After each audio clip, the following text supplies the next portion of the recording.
And here we have a test account that we're going to use. So what we're going to do is we're going to enter our journal. And our artificial intelligence algorithm is currently being used to provide activity recommendations. So based on the journals that are inputted, our program detects if any activity detected matches our activity database. If so, we then utilize Google's natural language API, sentiment and syntax services to determine if the mentioned activity is written with positive or negative emotional sentiment.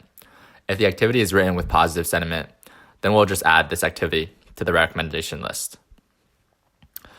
Now, I'm going to submit my journal entry, and as you can see, each user has 4 preset activities associated with the account, which is why even on the first journal entry, there will always be 4 activity recommendations. And 2 are going to be the most recently found, and 2 are going to be the most frequently recommended, along with color-coded locations related to each of them on the given map, as you can see above. Now, the locations displayed are not so much different activities, but rather options for the user to engage in one of the 4 activities recommended. Now, we're going to put in another journal entry. As we've only put in one journal entry before, the activities are still in relatively low frequency in our database and such are prone to change. So in this journal entry, I'm going to have the test case write that he no longer enjoys his schedule that he put in the first journal entry, and I'm going to suggest some new activities very indirectly. And what we're going to see is that our AI will be able to pick it up and quickly recommend 4 new activities for our user to enjoy. Now, I'm going to submit my journal entry, and as you can see, as we put in more journal entries, and the user mentions new activities that they enjoy, the user's activity recommendation list and the Google Map recommendations will change. Specifically, in this journal entry, we talked about how the user would rather not run anymore, but instead found a new activity that he enjoyed, which was swimming.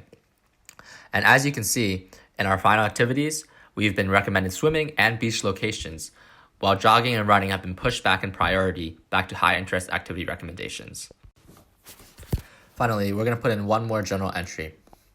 Now, this journal entry is going to quite literally disregard the other journal entries because I'm going to have the test case put in that he really didn't enjoy any of the activities before and is really having a stressful time and would rather just completely change his lifestyle as of now in a short period of time. I'm going to have the test case talk about how he would love to relax and how he would love to take a walk or something like that. And we're going to see that the journal entries are really going to influence the activities that the application recommends you. So here I'm going to submit my journal entry.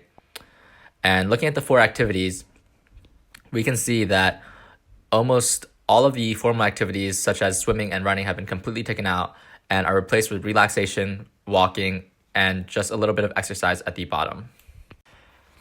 Now, I want to say that in general, the accuracy of picking out activities from user journals relies on the tone of their sentence, the clarity of the activity mentioned, and whether it is included in our activity database. As long as the user identifies the activity as a subject or in some tense, like fishing, fished, or fish, with a positive tone, we can add it as a recommendation or increase its frequency so that the user will be able to see more of it as they navigate through the app.